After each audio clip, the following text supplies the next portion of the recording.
दोस्तों नमस्कार। मैं राधेश्याम यादव और आप देख रहे हैं मेरा विद्रोही चैनल। आप मेरे वीडियो को लाइक करें और मेरे विद्रोही चैनल को सब्सक्राइब करें। मनुष्य का जीवन बहुत छोटा है, लेकिन सीखने और करने के लिए बहुत ही विशाल है। जिस तरह से हम समुद्र के किनारे पहुंच जाएं और समुद्र के जल को भरने के लिए कोई भी पात्र हमारे लिए पर्याप्त नहीं होगा। हमारे पास जितना बड़ा पात्र होगा हम उतना जल जरूर भर सकते हैं, लेकिन पूरे सागर का जल हम किसी भी पात्र में नहीं भर सकते। ठीक उसी प्रकार यह जगत है। इस जगत में सीखने और जानने के लिए बहुत सारी चीज़ें हैं और मनुष्य की उम्र बहुत छोटी है। इसलिए जितना भी समय मिला है, जितना भी वक्त मिला है, उसे वक्त का पूरा उपयोग करते हुए इस दुनिया के अधिक से अधिक चीज़ों की सच्चाई को जानने का प्रयास करें। यह जीवन जो थोड़े से समय के लिए मिला है, उस जीवन का पूरा उपयोग करते हुए अपने जीवन को धन्य बनाया जा सकता है। जिस समय का उपयोग हम दूसरों की निंदा करने में करते हैं, जिस समय का दुरुपयोग करते हुए हम दूसरे को पीड़ा और तनाव की तरफ ढकेलते हैं, उस समय का उपयोग करते हुए हम दूसरों के जीवन में खुशियां भर सकते हैं। उस समय का उपयोग करते हुए हम दूसरों के आंसू पोंछ सकते हैं।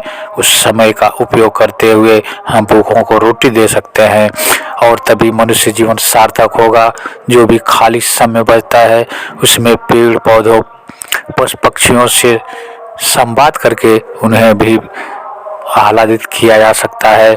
अगर हम किसी पेड़ पौधे से बात करें तो निश्चित रूप से उन्हें भी खुशी होती है। वे जवाब भले ही न दें, लेकिन उनके भीतर जो प्रसन्नता होती है, उनकी जो भाषा होती है, उस भाषा को हम भले न समझ पाएँ, लेकिन आप पाएंगे कि अगर आप किसी पौधे से बात करते हैं, किसी पशु या पक्षी से बात करते हैं, तो उनका चेहरा खिल उठता है। अगर हम पौधों से बात करें तो पौधे अधिक फल और फूल देते हैं।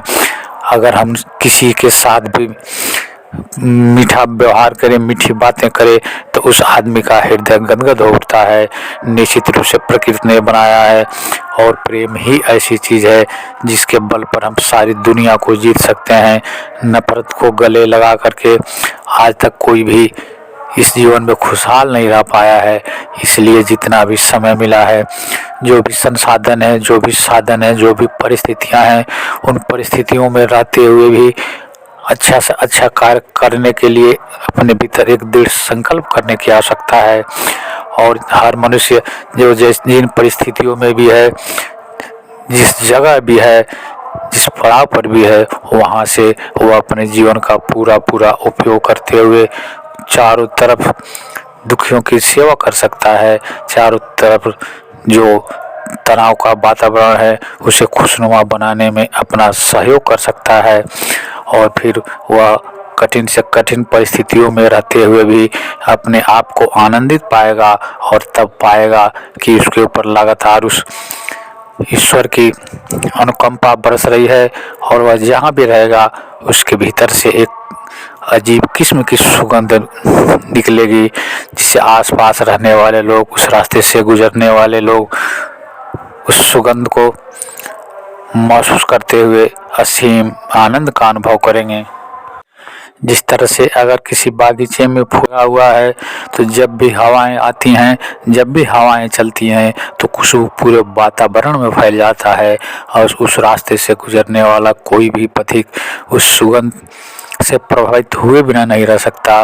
ठीक उसी प्रकार हम अपने जीवन को भी उन फूलों की तरह से, उन पेड़ों की तरह से सुगंध बिखेरने वाला बना सकते हैं।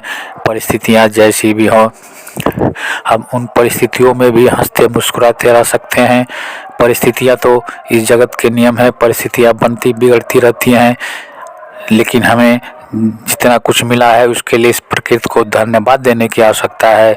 जितना भी उस प्रभु ने दिया है, जितना भी उस मालिक ने दिया है, वो हमारी पात्रता से कहीं बहुत अधिक है। इसलिए हमें उसके प्रति कृतज्ञ होना चाहिए। हमें हमारे साथ जो लोग भी व्यवहार करते हैं उन्हें भी धन्यवाद देना चाहिए, क्योंकि उस ईश्वर के कृपा के बिना, ईश्वर के इच्छा के बिना व्यक्त या पेड़ पौधे कुछ भी नहीं कर सकते, एक पत्ता भी नहीं हिल सकता। इसलिए हर कार्य में उसकी अनुमति होती है, उसका इशारा होता है, और करने कराने वाला तो वही है। करने और कराने वाला अगर ईश्वर है तो फिर इसके हम सारे लोग उसी के संतान हैं, तो वो किसी के साथ गलत कर ही नहीं सकता। इसलिए हर कार्य को, हर व्यवहार को उसका प्रसाद मान करके, उसका आशीर्वाद मान करके हंसते मुस्कुराते रहिए और अपने जीवन को आनंदमय बनाते रहिए। आप मेरे इस वीडियो को लाइक करें, और अभी तक अगर आपने मेरे विद्रोही चैनल को सब्सक्राइब नहीं किया है तो सब्सक्राइब कर लें। मिलते हैं अगले वीडियो में, तब तक के लिए नमस्कार, जय हिंद, जय भारत, वंदे मातरम।